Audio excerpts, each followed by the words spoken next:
My name is Nathan John, and I would like to introduce you to a new capability that we're adding to GreenPAK Designer called GreenPAK Spice. This exciting new capability will allow you to define and run simulation events on your GreenPAK designs, including external and internal nodes, which we believe will give you the capability to do debug just that much faster. So without much further ado, I'm going to jump into the tool and show you how this all works. As you can see here at the top of the screen, there's a new simulation mode button that's been added. If I click on that button, then I get several new buttons added to the menu. The first of which I'm going to use is the add voltage source. And this is a way that you can add either voltage sources or signals to your design so that you can do simulation based upon those signals. And for a simple example, I'm going to develop a very simple circuit that includes a lookup table, and then I'm going to just wire it up very quickly.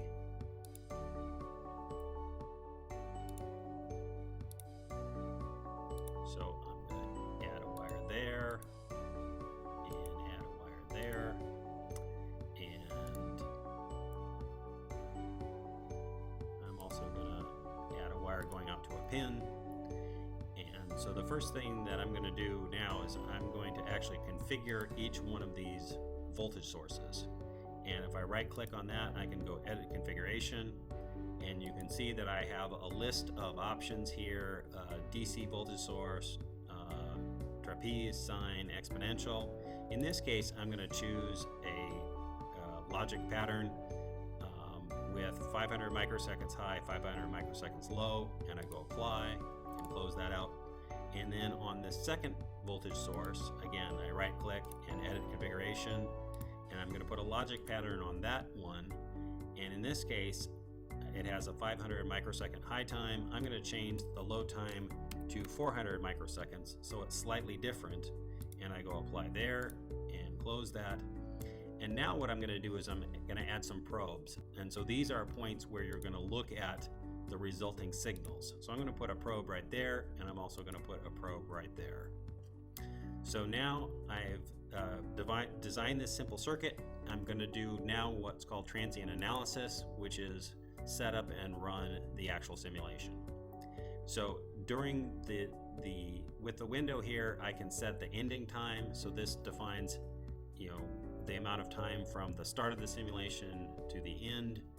The maximum time step defines that when there is a signal changing, there will be a sample generated, or if there's no signal changing, in this case for 20 microseconds, then it will generate a step anyway.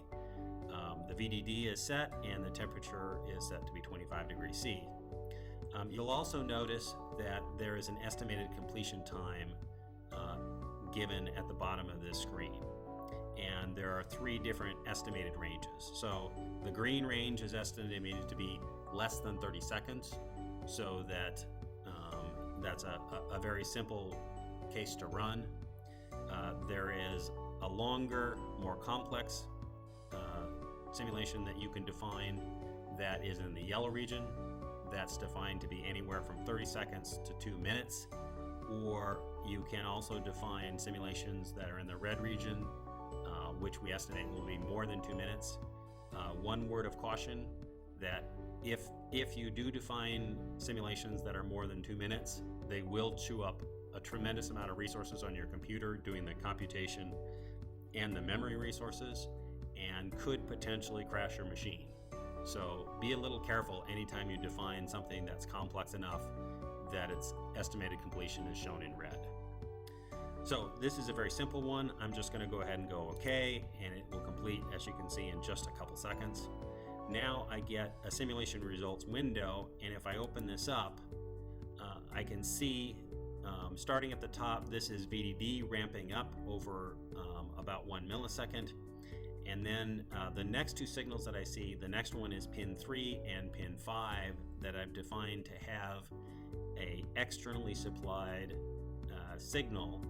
In this case, it's a square wave that's 500 microseconds high, 500 microseconds low, on pin 5, I have a square wave that's 500 microseconds high and 400 microseconds low. So a little bit faster and a little bit different duty cycle.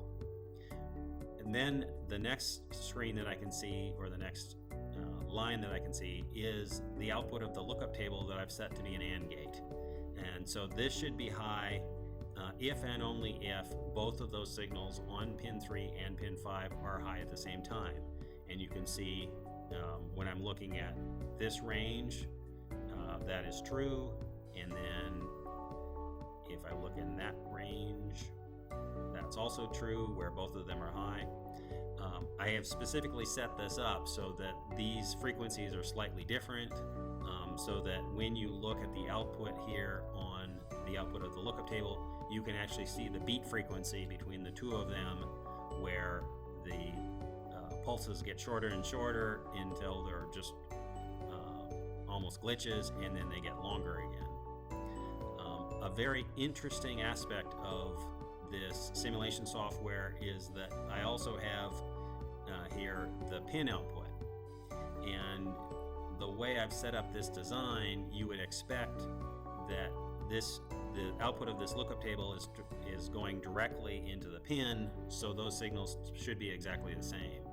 And in fact, if you look at this period right here, where there's a very small glitch on the output of the lookup table, you don't see that same glitch on the output of the pin.